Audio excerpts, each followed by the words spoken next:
Today, we're diving into one of the most incredible educational shifts happening anywhere in the world.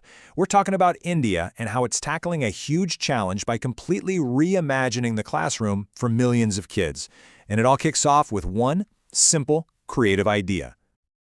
So let's just start with the core question, right?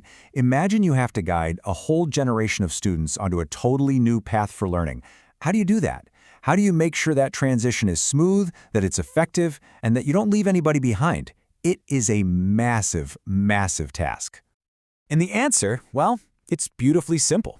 India's solution isn't some complex policy document, it's a bridge, a path carefully built to help students walk from the old way of learning into a brand new one, and to do it with confidence and, even a bit of joy. Okay, so why was this bridge even necessary? What was the problem they were trying to solve? Let's dig into the challenge. So back in 2023, India rolled out a new national curriculum framework. Now, for students going from 5th to 6th grade, this was a huge deal. It meant they were basically walking into a completely different world, new subjects, new textbooks, and a totally different philosophy on how to teach. Now, here's the real worry. Educators were concerned about a risk they call non-comprehension. You know that feeling when things change too fast and you just feel lost? Overwhelmed? That's it. It can cause a lot of stress and make kids just, check out from learning altogether. And that was the one thing they had to prevent. And the solution they came up with is just so creative. It's called the Bridge Month program. Let's see how this one idea is designed to carry millions of students and their teachers into this whole new era. The idea is pretty simple, but really powerful. It's a one-month program right at the beginning of 6th grade that's just packed with games, activities, and discovery. The whole point is to ease everyone, we're talking students and teachers, into this new way of thinking about school before they even crack open a new textbook. And you can really hear the philosophy in this quote from the director of NCERT, which is India's National Education Council. He said the goal is an experience free from curriculum load and the burden of non-comprehension.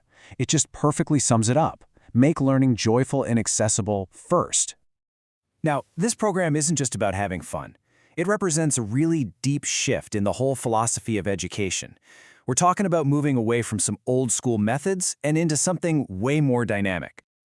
This chart really lays out the change perfectly. So instead of just mastering content, like memorizing facts, the focus is now on developing real-world skills or competencies. Teacher-led activities are out, and fun, discovery-based activities are in. Assessments are becoming holistic, looking at the whole student. And the textbook, it's not the only game in town anymore, it's just one piece of a much bigger puzzle of learning materials. Okay, so fun-based, discovery-based learning sounds great, right? But what does it actually look like in a real classroom? Let's get into some of the activities. First up, let's talk about math. But I want you to forget about boring drills and just memorizing formulas. The idea here is to make math feel like magic, like a puzzle you get to solve, something that's genuinely fun to play with. The whole goal is to get students thinking for themselves, to see the patterns, to discover things on their own.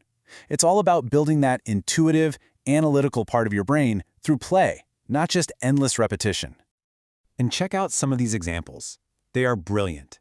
Kids are learning algebra through magic tricks where the teacher can predict their number. They're learning strategy by playing something called the 21 game. They're using pure logic to solve puzzles with matchsticks. And they're exploring these mind-bending patterns and numbers like 142, 85, 7. It makes math this creative, collaborative thing. All right, next up, science. The big idea here is that science isn't something that just happens in a fancy lab.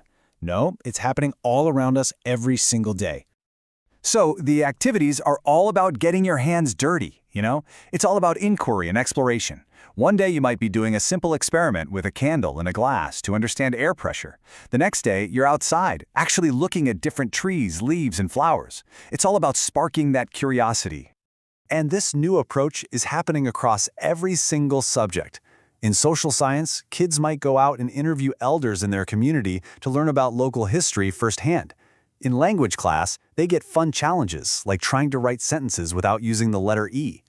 For arts, they're making up dances, and for vocational ed, they're working together on group projects like planting a garden. So, you have this whole month of playful, hands-on learning. What's the end game here? What is the ultimate goal? Let's zoom out and look at the long-term vision. When you break it down, the strategy is so smart and simple. Step 1, the bridge months gives everyone a joyful, low-pressure start. Step 2, this builds the confidence that kids need to actually tackle the new 6th grade curriculum. And Step 3, that confidence becomes the foundation for a whole new way of learning, one that really prepares them for the future. So this 1 month, this bridge month, it's really the gateway. The goal isn't just about getting kids ready for 6th grade. It's about launching an entirely new era of education for India. One that's deeply connected to its own culture, but also focused on those hands-on, real-world skills that you need for the future. And all of this leaves us with a really fascinating question. We're always in such a rush to prepare students for the future with more rigor, more tests. But this whole initiative makes you stop and think. Could it be that a month of joyful, playful discovery is actually the most serious and the most important educational work we can possibly do?